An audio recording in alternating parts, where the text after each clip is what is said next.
আসমান থেকে বিচার কার্য কেমনি করে আসবে, এই বিচার কার্য করার জন্য একটা পুরুষ আর একটা রমণের মধ্যে আল্লাহ বিবাহর ব্যবস্থা করলেন। এই পুরুষটা হলো সৎ পুরুষ, আর মহিলাটাও সৎ পুরুষ, সৎ মহিলা। একজন পুরুষ একজন মহিলার মধ্যে বিবাহ হওয়ার পরে 1 মাস 2 মাস 4 মাস পর্যন্ত যখন ঘর সংসার হয়ে গেল, রাতের বেলা যখন বাসর ঘর হয়, এই বাসর ঘর বাবা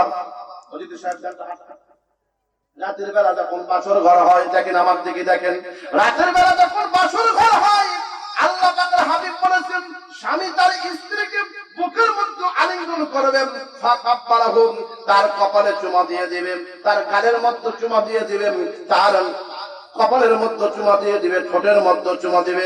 তারপরে স্বামী তার স্ত্রী আমার হাতের দিকে তাকান, এই আঙ্গুলের মধ্যে দিয়ে দুইজনকে মহব্বত করে ধরবেন। ফাইজা আখাযা বিকাফিহা, এই হাতের আঙ্গুলের মধ্যে আঙ্গুল দিয়ে যখন শক্ত করে ধরবে, দরদের নবী বলেন ফাইজা আখাযা বিকাফিহা তাসাকাত জুনুবি মিন খিলালি আসাবিহিমা।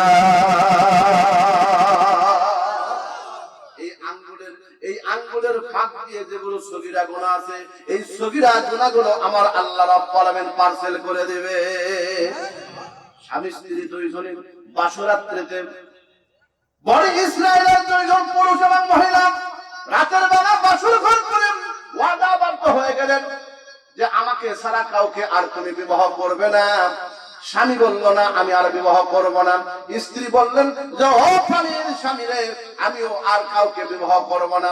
কিন্তু আল্লাহ রাব্বুল আলামিনের পক্ষ থেকে এটা সত্য না মিথ্যা যাচাইয়ের জন্য আল্লাহ রাব্বুল আলামিন আজরাইলকে ডাকতে বলে, আজরাইল যাও যাও, বনি ইসরায়েলের ওই যুবকটাকে তুমি নিয়ে নাও, ওই যুবকটাকে তুমি আমার কাছে নিয়ে আসো। আমি আল্লাহ রাব্বুল আলামিন মৃত্যু নামে বস্তুটাকে পাঠিয়ে দিলাম তার কাছে। ভাইজান বলেন তো হায়াত মওতের মালিক কে? আরো জোরে কান কে? ওরে জীবনের মালিক, তোরে সারা জীবন চলে না।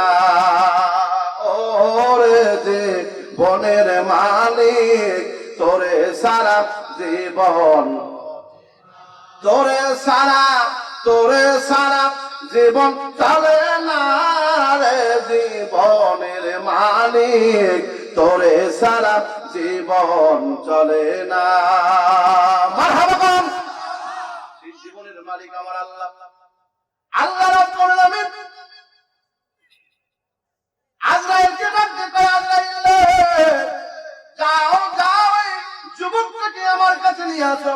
আল্লাহ পাকের হুকুম যখন ফরমালা যখন জারি হয়ে যায়, ইজা জা আজালুহুম লা ইস্তাখিরুনা সাআতাও ওয়া লা ইস্তাকদিমুন। ভাইদা, মানুষের মৃত্যুর সময় যখন হয়ে যাবে, ওই মানুষ আর দুনিয়াতে থাকবে না। যতই তার জন্য কান্নাকাটি করা হোক না কেন, ওই মানুষ আর থাকতে যাবে না। অঙ্গিনাই পৃথিবী সারিতেই হইবে, সাজেরই দেহ মাটিতেই খাইবে, শূন্য হবে জিন্দেগানি। কার লাগিয়া এত মায়া, এত চোখের পানি, হাই রে কার লাগিয়া এত চোখের পানি। রঙিন এই পৃথিবী সারিতেই হইবে, রঙিন এই পৃথিবী সারিতেই হইবে, সাদের এই দেহ মাটিতেই খাইবে, শূন্য হবে জিন্দেগানি। কার লাগিয়া এত মায়া, এত চোখের পানি, হাই রে কার লাগিয়া এত মায়া, এত চোখের পানি। মারহাবা কর, আর একটু জোরে কর। এত আশার বাসা তোমার নিমিষেতেই হবে যে চুরমার, এত সাধের বাসা তোমার নিমিষেতেই হবে যে চুরমার। কেউ বা ডাকিবে মামা বলে, সারা তো দিবে না জননী। কার লাগিয়া দিয়া এত মায়া এত চোখের পানি।